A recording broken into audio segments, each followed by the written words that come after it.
Today, no new car hits the showroom without being rammed into walls, barriers, and other automobiles to make sure you're safe in your vehicle.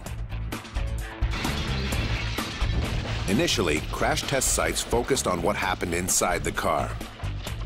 But drivers and passengers aren't the only victims of crashes.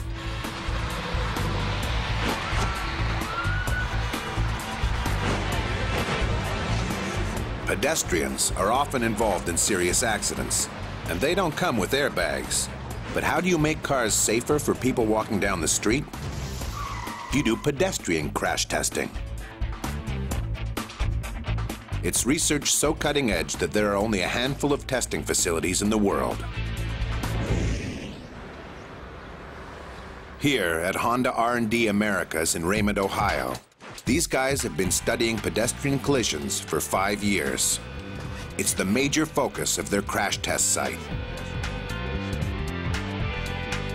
The man in charge of the pedestrian crash test is Honda's automotive safety testing specialist, Brad Arn. Brad and his team work with a highly specialized dummy, designed just for Honda. They spent $1 million developing the prototype. Each Polar 2 costs $300,000, and only 3 exist in the world. The Polar 2 dummy actually has a knee that has 4 ligaments in it, just like a human knee.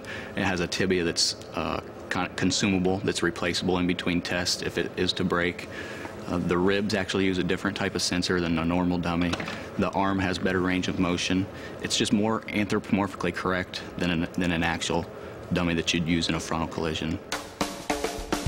The Polar 2 may be the most evolved crash test dummy in history. And Brad and his team are getting ready to run theirs over with a big SUV. Today, their concern is preventing you from being killed by head injuries. They're focusing on where the bumper is placed and the shape of the hood. So what's going to happen is the Acura MDX is going to start down about 90 meters down the tunnel. We'll hook it up to the cable and get the cable in the car going up to 40 kilometers an hour, and it'll hit this trigger on the floor, releasing the magnet. 1 meter from impact, the car will hit the trigger. Everything is calculated so the dummy will be standing still at the moment of impact. The dummy does not have any time to actually come down or move. From the time the dummy is released to the impact is about 30 milliseconds. That's 30 thousandths of a second.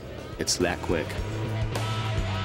The exact position of the dummy at the time of impact is crucial.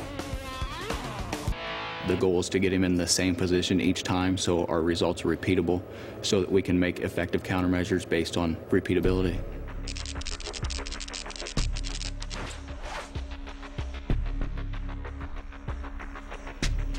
Cameras are ready, fence ring's ready, lights are ready. All right, give me a countdown.